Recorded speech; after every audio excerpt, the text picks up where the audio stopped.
Buenos días, iglesia. Muchas gracias por estar aquí en nuestro servicio online. Estamos tan felices que estén aquí.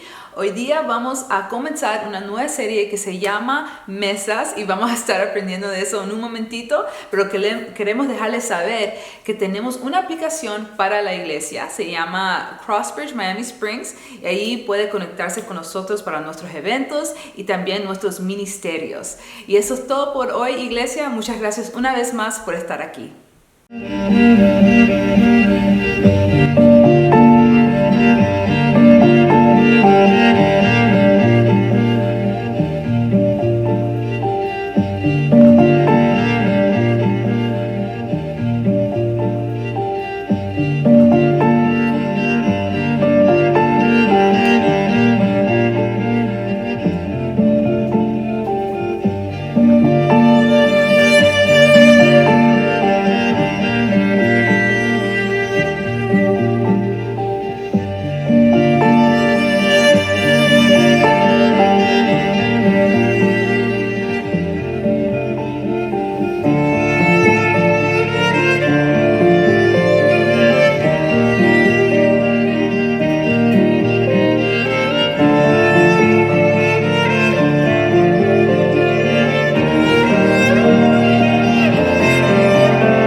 Una vez más, damos gracias al Señor por el privilegio que nos concede de juntos estar en este tiempo de adoración y para juntos compartir el mensaje de su palabra.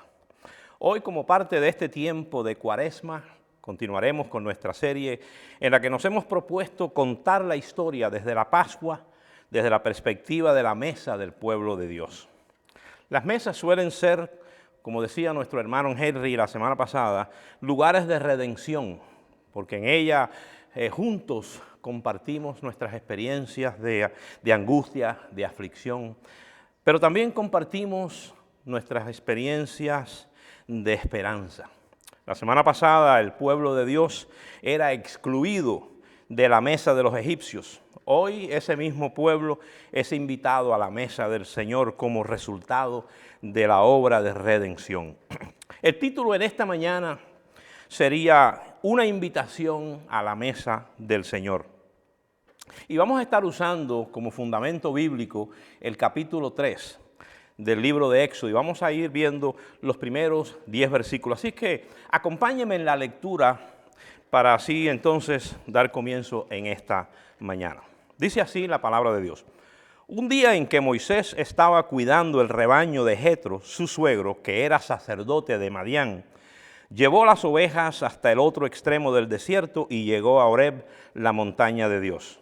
Estando allí, el ángel del Señor se le apareció entre las llamas de una zarza ardiente.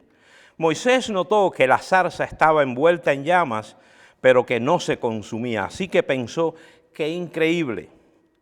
Voy a ver por qué no se consume la zarza. Cuando el Señor vio que Moisés se acercaba a mirar, lo llamó desde la zarza. Moisés, Moisés, aquí me tienes, respondió. No te acerques más, le dijo Dios, quítate las sandalias porque estás pisando tierra santa. Yo soy el Dios de tu padre, soy el Dios de Abraham, de Isaac y de Jacob. Al oír esto, Moisés se cubrió el rostro, pues tuvo miedo de mirar a Dios. Pero el Señor siguió diciendo, ciertamente he visto la opresión que sufre mi pueblo en Egipto. Los he escuchado quejarse de sus capataces y conozco bien sus penurias. Así que he descendido para librarlos del poder de los egipcios y sacarlos de ese país, para llevarlos a una tierra buena y espaciosa, tierra donde abundan la leche y la miel. Me refiero al país de los cananeos, hititas, amorreos, fereceos, heveos y jebuseos. Han llegado a mis oídos los gritos desesperados de los israelitas y he visto también cómo los oprimen los egipcios. Así que disponte a partir. Voy a enviarte al faraón para que saques de Egipto a los israelitas que son mi pueblo. Antes de entrar en la meditación que este pasaje nos presenta, déjenme de alguna manera ubicarnos en el contexto histórico. Vamos a ver, dado que el pasaje gira alrededor de la vida de Moisés, sería bueno por lo menos tener una idea cómo llegamos a conocer de él y cómo llega a presentarse Moisés en este capítulo 3 del libro de Éxodo. La vida de Moisés literalmente se divide en 3 periodos, cada uno de ellos de 40 años. Nace en un tiempo de gran turbulencia, cuando los egipcios habían sido ordenados para exterminar la vida de todo aquel que nacía siendo varón. En ese tiempo es que Moisés nace. Sus padres, temerosos de Dios, lo esconden por los primeros 3 meses de su vida, y al ver que no podían continuar a hacerlo, decidieron confiar en el Señor y colocaron al niño en una canasta y lo pusieron en el río. Dios guardó la vida de aquel pequeño bebé y providencialmente llegó hasta la casa del faraón. Allí una de sus hijas lo tomó para sí, y fue de esta manera que Dios se crió como príncipe de Egipto y miembro de la corte real, aunque los primeros años de su vida fueron criados por su madre. Así que Moisés se cría y nace y crece conociendo la cultura de ambos pueblos, tanto del egipcio como de los israelitas. Luego, en el capítulo 2 de este mismo libro de Éxodo, se nos cuenta el evento que dio lugar a que Moisés huyera de Egipto. Se nos dice que un día Moisés, ya siendo de edad de 40 años, vio que un egipcio golpeaba o maltrataba a un israelita, y al mirar a los lados y ver que no había nadie, lo mató y lo escondió en la arena. Al día siguiente volvió a este lugar y entonces vio a 2 hebreos pelear entre ellos, y Moisés les preguntó, y leo literalmente del capítulo 2, ¿por qué golpeas a tu hermano? Respondió uno de ellos, ¿y quién te nombró a ti gobernante y juez sobre nosotros? Respondió aquel que maltrataba a su hermano. ¿Acaso piensas matarme a mí como mataste al egipcio?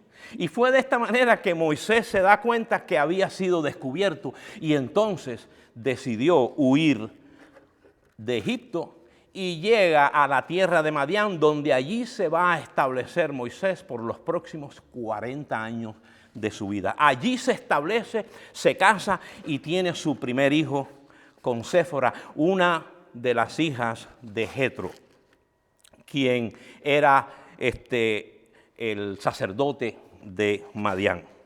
Así que Moisés huye de Egipto, se establece en aquella tierra, y es a la edad probablemente de 80 años que Dios llama a Moisés.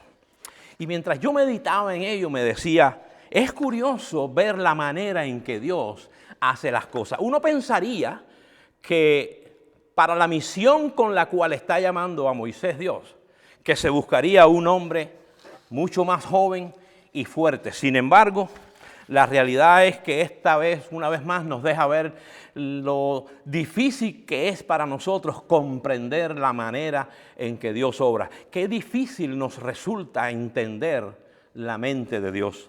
O con cuánta frecuencia se nos olvida que para Dios no hay nada imposible. Que Dios es capaz y que Dios obra en, a través de y a pesar de. Así que teniendo esto en cuenta, vamos a la primera parte de este pasaje que literalmente se divide en 3 partes. Y lo primero que nos dice es que Dios llama a Moisés. Y leo una vez más los primeros 3 versículos. Un día en que Moisés estaba cuidando el rebaño de Jetro, su suegro, que era sacerdote de Madián, llevó las ovejas hasta el otro extremo del desierto y llegó a Horeb, la montaña de Dios. Estando allí, el ángel del Señor se le apareció entre las llamas de una zarza ardiente. Moisés notó que la zarza estaba envuelta en llamas, pero que no se consumía. Así que pensó, qué increíble, voy a ver por qué no se consume la zarza. El llamado que Dios hace a Moisés no es un llamado ordinario. Este no es el tipo de llamado que estamos nosotros acostumbrados a ver desde los púlpitos en nuestras iglesias. que se hace y que suele presentar a un Dios débil que ruega a los que le escuchan si alguien se digna a recibir a su Hijo o la obra de su Hijo en la cruz. No, este es un llamado con autoridad, es un llamado con propósito que logra su objetivo. Es un llamado que revela sin duda el carácter soberano de Dios, de un Dios que tiene control de todas las cosas, que hace lo que quiere, cuando quiere y con quien quiere.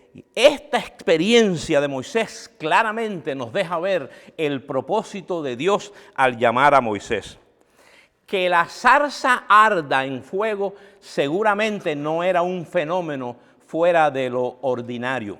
Moisés probablemente en todos estos 40 años que anda de pastor de ovejas, seguramente vio en varias ocasiones este tipo de arbusto entretejido, espinoso, arder en fuego. Lo que atrae, lo que cautiva a Moisés y que parece no poder dejar de prestarle atención es el hecho de que la zarza arde en fuego y ésta no se consume. Para Moisés era una especie de atracción magnética. Era Dios quien creaba las condiciones necesarias a fin de obtener lo que se proponía. Obviamente, no cabe duda de que era Dios obrando de manera sobrenatural para lograr su propósito. Era Dios llamando a Moisés y haciendo de este un llamado irresistible.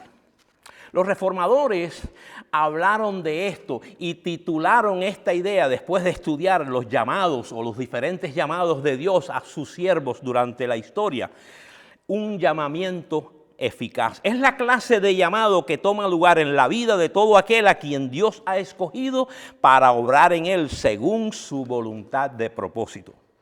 El término eficaz significa que produce el efecto esperado. Dios sabía por medio de este obrar que iba a lograr su objetivo. Ahora, una vez Moisés responde al llamado de Dios como se espera que haga, entonces y solo entonces está Moisés listo para escuchar la voz de Dios. En otras palabras, para poder escuchar, entender y aceptar la voz de Dios o el mensaje de Dios, se necesita de una intervención divina previa al mensaje. Esto es en esencia lo que Jesús compartió aquella noche que fue visitado por Nicodemo. Cuando le dijo, Nicodemo, antes de ver o entrar al reino de Dios es necesario de un nuevo nacimiento. Una vez Moisés, estando en la presencia de Dios, entonces está listo, dispuesto para escuchar el mensaje que Dios tiene para él. Y Dios se revela a Moisés de la siguiente manera, versículo 6. Yo soy el Dios de tu padre, soy el Dios de Abraham, de Isaac y de Jacob. Al oír esto, Moisés se cubrió el rostro, pues tuvo miedo de mirar a Dios. Moisés no tenía la más mínima duda de que estaba ante la presencia de Dios mismo. La manera en que Dios se revela a Moisés es muy significativa. Dios podía haberse revelado de muchas maneras. Dios podía haberle dicho a Moisés, yo soy el creador de todas las cosas. Yo soy el dador de la vida, yo soy el todopoderoso, yo soy quien hizo que la zarza ardiera y no se consumiera. Pero Dios hizo uso, haciendo referencia a Abraham, Isaac y Jacob para revelarse a sí mismo a Moisés. Con estas palabras, Dios le estaba reafirmando a Moisés que el pueblo que se encuentra en Egipto, que los israelitas son en esencia su pueblo y él su Dios. Y esto era algo que Moisés necesitaba escuchar. No solo por razones de tiempo, sino porque Moisés lleva viviendo ya más de 40 años en una tierra de donde proviene uno de los hijos de Moisés, Madián. Yo soy el Dios de Abraham y de Jacob, y de Isaac y de Jacob. No solo estas palabras revelan que los israelitas que se encuentran en Egipto son su pueblo, pero además revelan el carácter de la relación que Dios tiene con ellos. Las referencias apuntan a uno de los conceptos más importantes de toda la Escritura y uno que lamentablemente en nuestros días hemos descuidado. Me refiero al concepto de pacto. Con estas palabras Dios le estaba diciendo a Moisés: yo soy el Dios que hizo pacto. Dice el profesor Robert Clark en su libro El Israel de Dios lo siguiente: no podemos comprender lo que Dios está haciendo en la historia si no entendemos el concepto de pacto. Porque el pacto describe la forma en que Dios se relaciona con sus criaturas. Escuche, todo ser humano sin excepción, no importa si lo sabe o no, no importa si lo cree o no, no importa si lo acepta o no, todo ser humano vive en una relación de pactos con Dios, ya sea que vive en una relación según el pacto de obras o que viva según el pacto de gracia. Déjenme recordarles cuando Dios hizo pacto con Abraham. En aquel tiempo, en el capítulo 15 del libro de Génesis, se nos dice que en una ocasión Dios se acercó a Abraham y le dijo: grande será tu descendencia, vas a tener una gran descendencia. A lo cual Abraham respondió: Señor Dios, ni siquiera yo tengo un hijo, y quien ha de heredar mis bienes es uno de mis criados. A lo cual Dios le respondió: no, ese no será quien ha de heredar. Y entonces aparece las siguientes palabras en el capítulo 15, versículos 15 y 16. Y llevó Dios afuera a Moisés y le dijo: mira ahora los cielos y cuenta las estrellas, si las puedes contar. Y le dijo: así será tu descendencia. Y versículo 6, y creyó a Dios y le fue contado por justicia. En el versículo 18 dice entonces: en aquel día hizo Dios un pacto con Abraham. Así es que Dios hizo un pacto con Abraham y con su descendencia. Y estas son las palabras que Moisés está interpretando cuando Dios le dice: yo soy el Dios de Abraham, de Isaac y de Jacob. No solo los israelitas son mi pueblo, pero vivo en una relación con ellos, en una relación de pacto. Cuando el apóstol Pablo escribe años más tarde en el Nuevo Testamento su carta a los Gálatas, dice lo siguiente, haciendo eco de estas palabras que encontramos en Génesis: así Abraham creyó a Dios y le fue contado por justicia. Sabed, por tanto, que los descendientes de Abraham son aquellos que viven por la fe. Y la Escritura, previendo que Dios había de justificar por la fe a los gentiles, anunció de antemano el Evangelio a Abraham, diciendo: en ti serán benditas todas las naciones.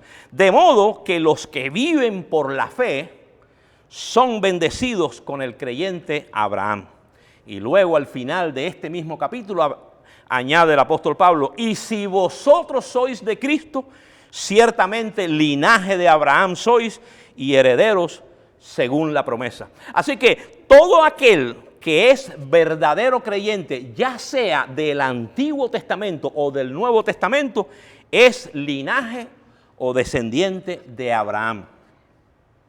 Todo aquel que miraba hacia el futuro la cruz y hoy mira hacia atrás la cruz, todos formamos parte de un mismo pueblo, todos somos el pueblo, todos somos en esencia el Israel de Dios.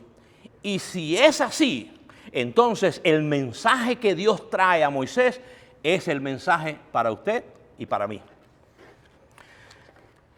La segunda parte de este relato, decíamos que se divide en tres. El segundo punto de esta división tiene que ver con el mensaje de redención. Estas son las palabras que Dios informa, que Dios revela a Moisés, conectadas a la obra que ha de llevar a cabo. Dice así, versículo 7 en adelante: pero el Señor siguió diciendo: ciertamente he visto la opresión que sufre mi pueblo en Egipto. Los he escuchado quejarse de sus capataces y conozco bien sus penurias. Así que he descendido para librarlos del poder de los egipcios y sacarlos de ese país, para llevarlos a una tierra buena y espaciosa, tierra donde abundan la leche y la miel. Una vez más, estas palabras revelan el carácter de nuestro Dios, el carácter del Dios que la Biblia revela, su amor, su compasión, su misericordia, su gracia. Dios se revela a sí mismo dando a conocer la fidelidad de un Dios que no ha olvidado a su pueblo. Y para Moisés estas palabras deben haber sido palabras de gran gozo, de alegría, de esperanza. El pueblo que por más de 400 años vive lejos de su tierra, en esclavitud, y que sufre y que espera y que clama, pronto será redimido. Esto es lo que Moisés debe haber entendido, debe haber abrazado con las palabras. Dios anuncia la obra de su redención y revela el carácter de dicha obra. Así que no solo Dios revela esta obra, sino que deja ver el carácter de dicha obra y que servirá de fundamento sólido para que el pueblo luego más tarde rinda culto y adore a su Dios. De hecho, el versículo 12 de este mismo capítulo 3 dice lo siguiente: cuando liberes de Egipto a mi pueblo, ustedes vendrán a adorarme en este monte. Así que las palabras que ahora Moisés está escuchando se van a convertir en el fundamento de todo creyente para así vivir una vida de gratitud y de adoración a Dios. Dos cosas me gustaría destacar de este aspecto en cuanto al carácter de esta obra redentora. Número uno, el carácter exclusivo de esta redención. En 8 diferentes pasajes o en 8 diferentes versículos de este capítulo 3 del libro de Éxodo se hace referencia a la exclusividad de esta obra, haciendo en varias de ellas referencia a yo soy el Dios de Abraham, de Isaac y de Jacob. Y mientras yo meditaba en esto me preguntaba, ¿pero acaso Abraham solamente tuvo un hijo?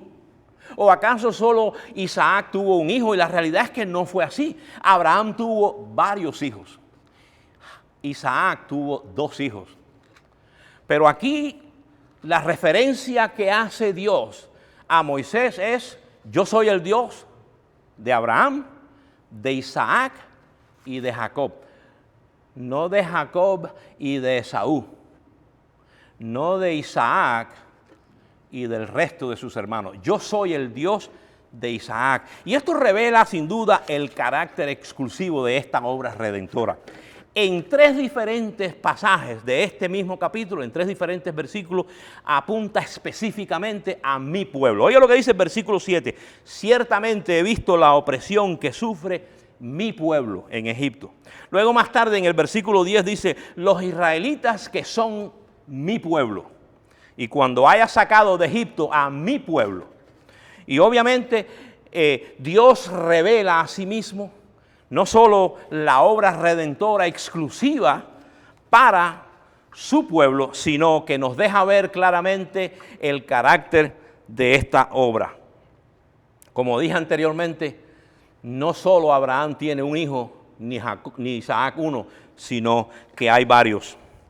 Este mismo concepto, esta misma idea aparece cuando en un comienzo llega el Redentor de quien esta historia está apuntando. Me refiero al Señor Jesús. Cuando Él aparece en el Nuevo Testamento, según los escritos bíblicos, aparece de esta manera. José había contraído el compromiso de casarse con María. Pero antes de que esto tomara lugar, María quedó embarazada. Y esto sin duda generó en José todas las razones para abandonar su compromiso. De tal manera que había decidido en silencio apartarse de este matrimonio. Con razón. Y Dios tiene que obrar en la vida de José y lo hace de esta manera. José, hijo de David, no temas recibir a María por esposa, porque ella ha concebido por obra del Espíritu Santo. Dará a luz un hijo y le pondrás por nombre Jesús. Y aquí viene el mensaje. Porque Él salvará a su pueblo de sus pecados. Y una vez más vemos el carácter redentor exclusivo de la obra de redención. Dios ha venido a salvar a su pueblo. No cabe duda de que Dios es un Dios de amor y si hubiese sido su intención de salvar a toda la humanidad, bien pudiera haberlo hecho. Pero no es eso lo que la Biblia nos enseña. Su amor ha sido derramado por usted y por mí si es que usted es creyente. Si usted ha sido llamado por el Evangelio de Cristo, si los que vivieron en la antigüedad creyeron en la promesa de un Redentor, entonces todo aquel que ha sido llamado por Dios, Dios ha derramado su amor en cada uno de ellos. De ahí que estamos hoy aquí adorando a Dios, porque el amor de Dios ha sido derramado por cada uno de nosotros. En términos humanos, no existe amor entre los seres humanos como el de una madre, pero quien mejor tiene comprensión de ello son sus hijos. Mi querido hermano, el amor de Dios ha sido derramado en cada uno de sus hijos. Y este debe ser fundamento para adorar a Dios. Que dentro de todos los hombres, Dios nos haya escogido a nosotros. Además de eso, la redención de Dios es de carácter absoluto, completo y suficiente. Oiga lo que dice en los versículos, el 8. Así que he descendido para liberarlos del poder de los egipcios y sacarlos de ese país para llevarlos a una tierra buena y espaciosa, tierra donde abundan la leche y la miel.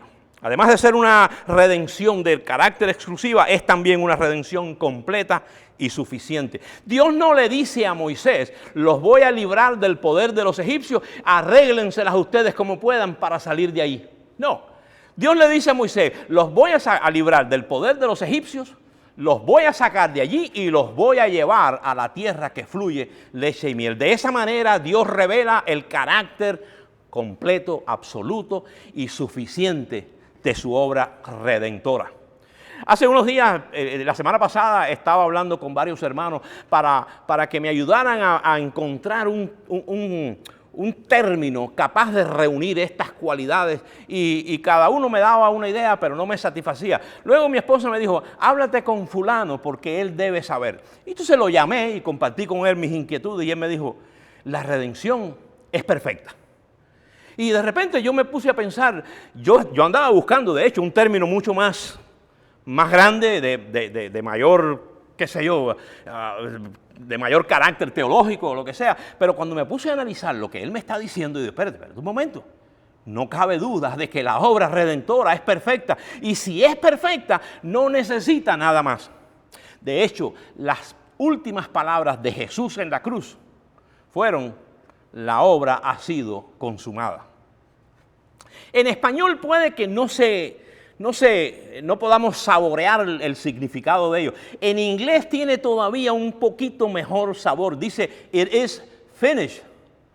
Pero en griego la cosa cambia. Porque la palabra usada por Jesús fue tetelestai, que significa la deuda ha sido saldada y no queda nada más que pagar. Así es la obra redentora de Dios por su pueblo. Dios ha obrado de tal manera que no hay necesidad de hacer nada más.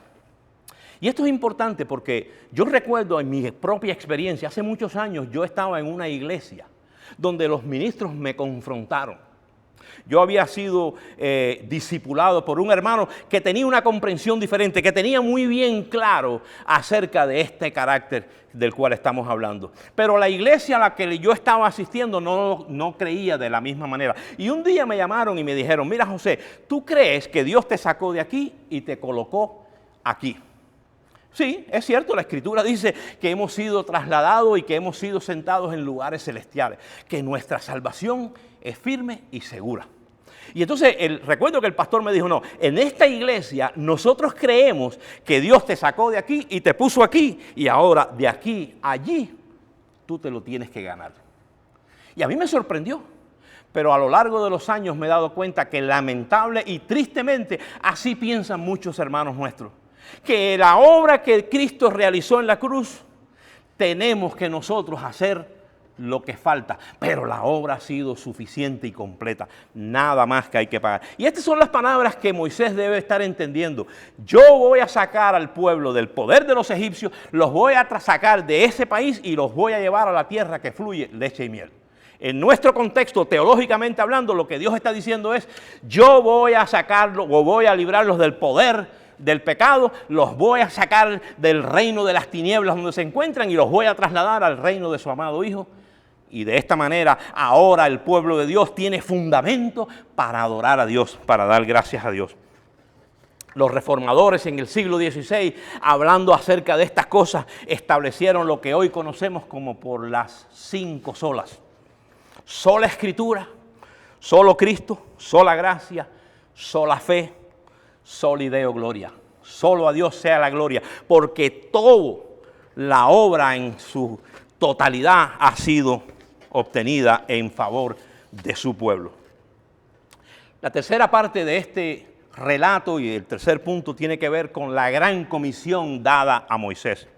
Versículo 9 y 10 dicen, han llegado a mis oídos los gritos desesperados de los israelitas y he visto también cómo los oprimen los egipcios.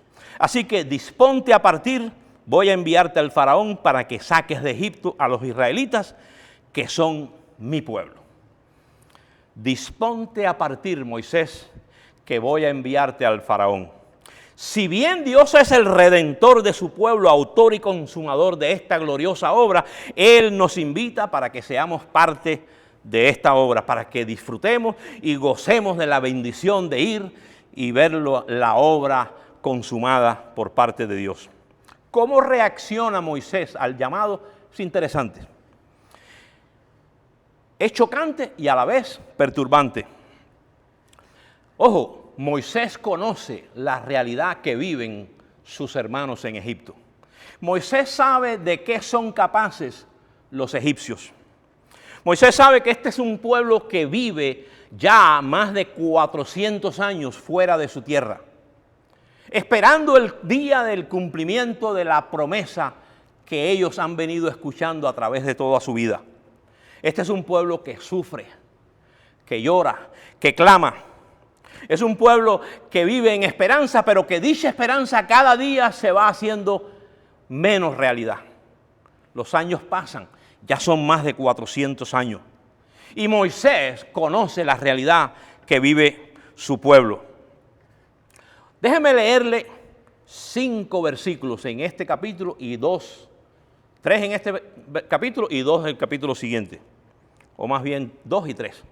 Oye lo que dice el versículo 11 del capítulo 3. Este es Moisés respondiendo a Dios después que Dios le dice, disponte a ir a Egipto. ¿Y quién soy yo para presentarme ante el faraón y sacar de Egipto a los israelitas?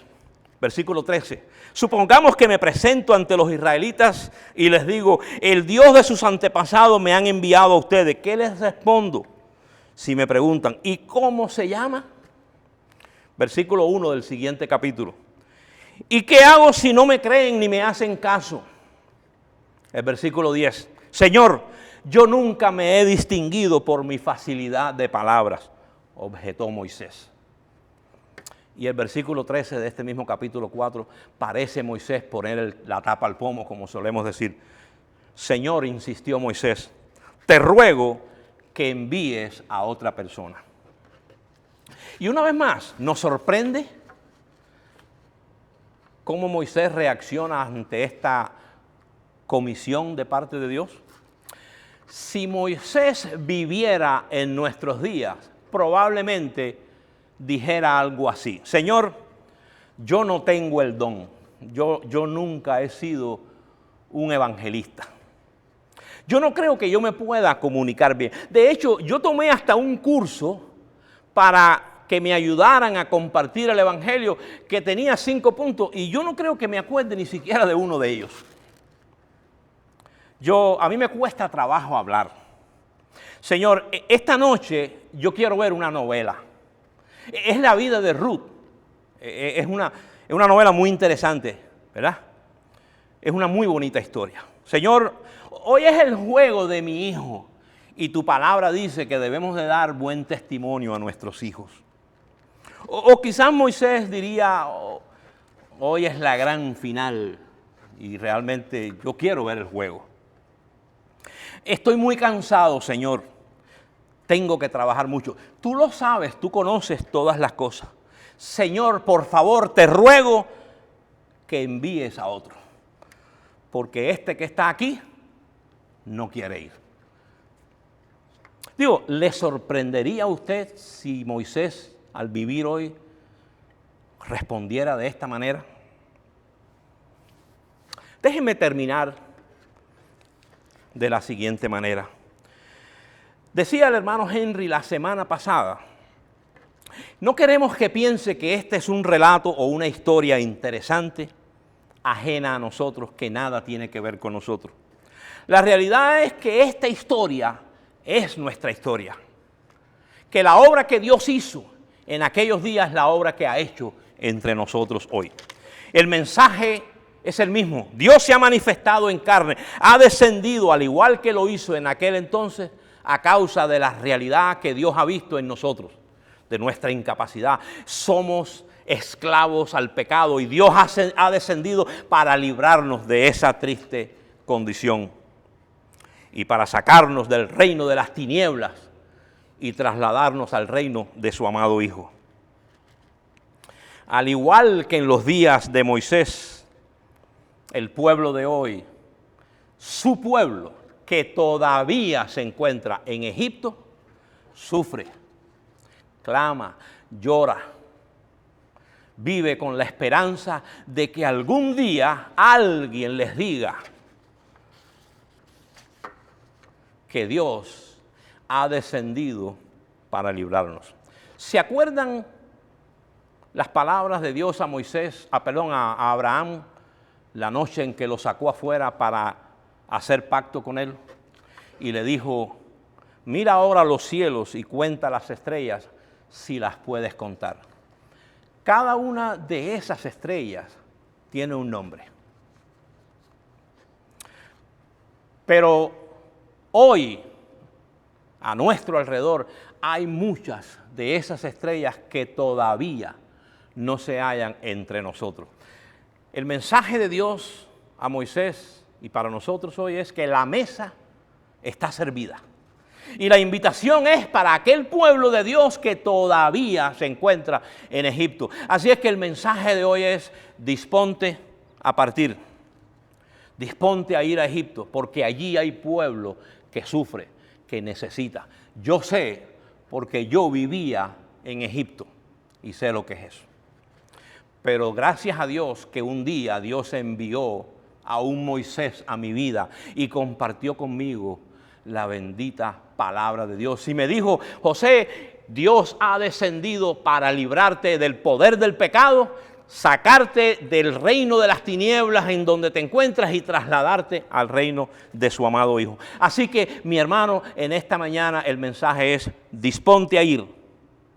Te voy a enviar, dice el Señor, a Egipto para que saques a mi pueblo de aquel lugar. Yo espero que usted no vaya a una agencia de viaje y saque un pasaje a Egipto. Usted entiende a cuál Egipto me refiero: al mundo del pecado, de la muerte. De allí Dios ha venido a redimir a su pueblo. Que la gracia que es en Cristo Jesús sea con cada uno de nosotros en esta gran comisión, y que Dios tenga misericordia con nosotros y que nos ayude no solo a comprender la realidad que viven nuestros hermanos que aún no están en la mesa, pero que nos impulse hacia ellos para compartir este glorioso mensaje. Oremos. Padre, una vez más te damos gracias por este gran privilegio de estar en tu presencia y de compartir tu palabra. Concédenos en tu gracia que seamos capaces de reconocer la realidad que viven nuestros hermanos en el mundo aún, e impúlsanos a compartir con ellos el glorioso mensaje del Evangelio de nuestro Señor Jesucristo. En tu nombre oramos. Amén. Muchas gracias por conectarse con nosotros. Si no lo has hecho, no olvides suscribirte a nuestro canal para que no te pierdas ninguno de nuestros episodios. Compártelos con tus amigos y familiares y no olvides que puedes unirte a nosotros en persona cada domingo a las 11:30 a.m.